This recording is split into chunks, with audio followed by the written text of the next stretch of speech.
Welcome to my views and news. Before I start this video, one clarification. In the previous video, I showed some pictures of Tigray fighters shared with me by a viewer, and the viewer said that the Tigray fighters were wearing voodoo necklaces, and that the necklaces were being worn by Tigray fighters because they believed that the magic chains would protect them from harm in the battlefield. Several viewers contacted me, mostly from Tigray side. They say that these necklaces worn by Tigray fighters are not voodoo necklaces. They are religious ornaments which contain holy soil from religious places, and worn by by majority of Orthodox Christians. So it has nothing to do with magic.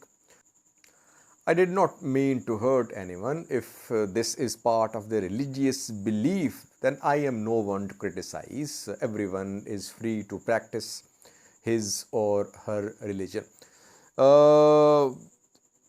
Some news stories for you. Firstly, some top high-level meetings have been held in Addis Ababa. Since yesterday, we have been hearing that top-level meetings are due to be held in Addis Ababa, chaired by Ethiopian PM Abiy. Why is Ethiopian PM Abiy holding these top-level meetings in Addis Ababa? Is he considering resumption of talks with Tigray representatives? Secondly, today on Sunday, Ethiopians, pro-government and Eritreans, they were due to protest in Washington DC in front of White House for a week. Mobilization preparation was underway for a massive NoMore rally, a symbolic protest against the US government, against TPLF as well. What happened there? Yes, a rally was held, a protest was held. How impressive was this show? Harmila was there too. We have clips for you. And lastly, viewers, both sides, Tigray regional government backed news sources and Ethiopian government backed news sources, they have shown some POWs. They have shared some statements of POWs. We'll try to analyze the statements of POWs. And should people believe the statements of POWs? Firstly, viewers, since yesterday we have been hearing that some top-level meetings are going to be held in Addis Ababa, chaired by Ethiopian PM Abiy. It is being said that on a Sunday, some top-level meetings were held in Addis Ababa. Meetings with participation of top Ethiopian military leadership and political leadership as well. Some key decisions are going to be made about this third phase of Ethiopia Tigray conflict. What are the key decisions going to be about? What we have learned is that US is putting pressure upon Ethiopian government that there must be resumption of talks. Talks which collapsed in Djibouti should restart, it is being said by the US government. Now, Ethiopian government has not officially responded to Tigray's offer of cessation of hostilities, which Tigray made almost a week ago. Official response is still awaited. Written response, no written statement so far from Ethiopian government. Damak Mekonnen spoke only. He said that Ethiopian government was ready to talk to Tigray representatives, but official written response is still awaited. Ethiopian government will have to make a key decision, viewers. Does Ethiopian government want to continue this war?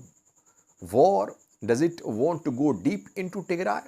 Or does it want to be involved with Tigray through dialogue as well. Dialogue could be secret, like we saw last time that when talks were being held in Djibouti, no side was confirming the talks were underway. We got information through our own sources. The two sides did not officially say a word about talks in Djibouti. When talks failed, then it was acknowledged by the parties that talks were held, especially from Tigray side. So now Ethiopian government will have to make a key decision. Does it want to go deep into Tigray? Does it want to remove TPLF from Mekelle? Or does it want to resume talks with Tigray regional government? That is why the two meetings were held in Addis Ababa. Ethiopian government, Ethiopian PM wanted to take both military and political leadership on board. What is ENDF's position? How strong is ENDF? Is it in a position to capture Mekelle? To push Tigray forces back into Tambian? Is it in this position? That was discussed reportedly. And what is the position of cabinet? Should this war continue or should there be talks? Of course, economy will come under discussion too. Some say economy is the main factor due to which Ethiopian government has to listen to the US government, because economic conditions are very discouraging. Economic indicators are discouraging. Ethiopian government is not going to receive any loans, grants, assistance if there are no talks. So that is why PM Abiy is going to make a key decision after these meetings. The meetings have been held. So far, no announcements. Maybe in coming hours, things will come out and we'll be able to brief you about the meetings. But overall, we're not receiving much from the front lines. In the last 24 hours, we have not received much from battlefronts. Yes, drone strikes have been conducted reportedly today and on Sunday and Saturday. But in terms of escalation of fighting, there was a little lull because this key decision is pending. After this key decision, things will be clear. Will there be intensified fighting or will there be some progress towards talks? That remains to be seen. Secondly, viewers, today on Sunday in the US, in front of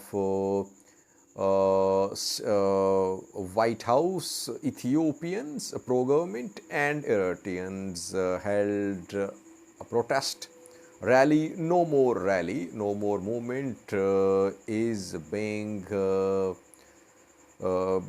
it is restarting and for a week preparation was underway.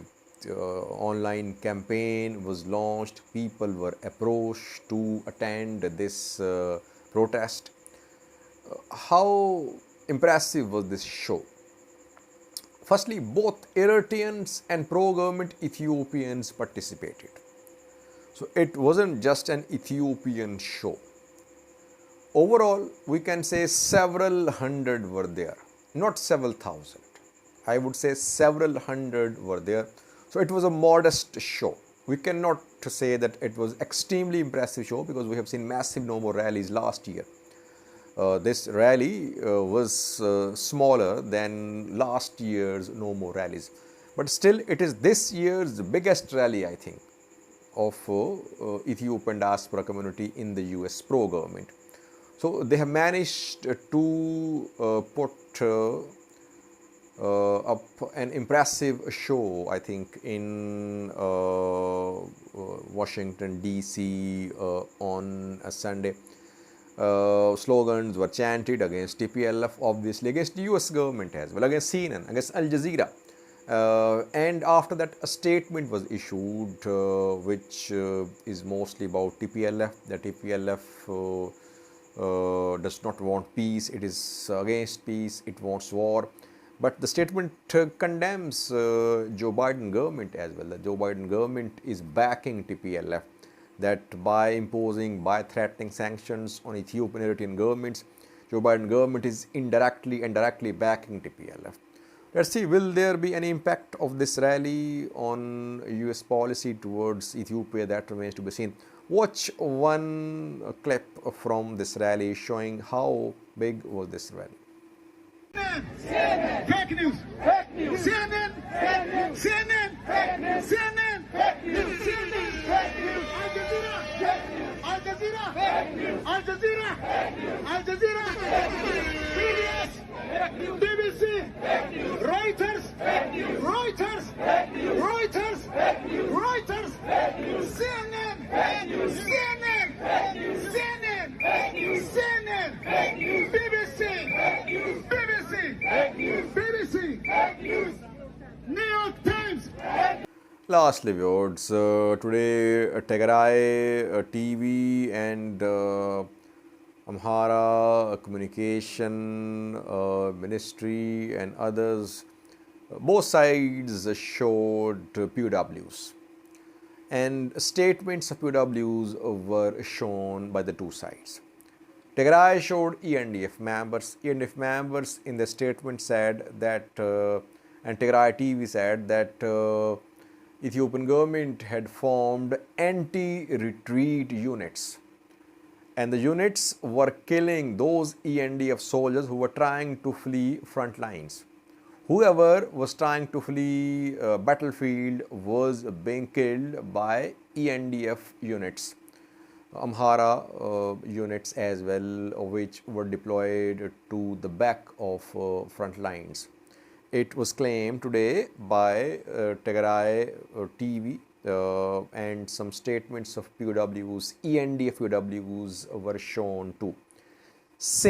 Almost same was said by the POWs captured by Ethiopian government forces, TDF POWs, and they said that those Tigray fighters who did not want to fight were being killed by Tigray forces. So you see, I have always been saying that please don't trust the statements of POWs, whether they are soldiers or they are colonels or generals. Never treat their statements as independent and free, because they are not free to speak. They are under duress. Whatever they are ordered, they'll say.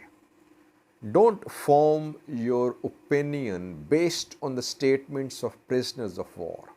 Both sides will share information. They are sharing information which these POWs will not admit if they are allowed to speak freely.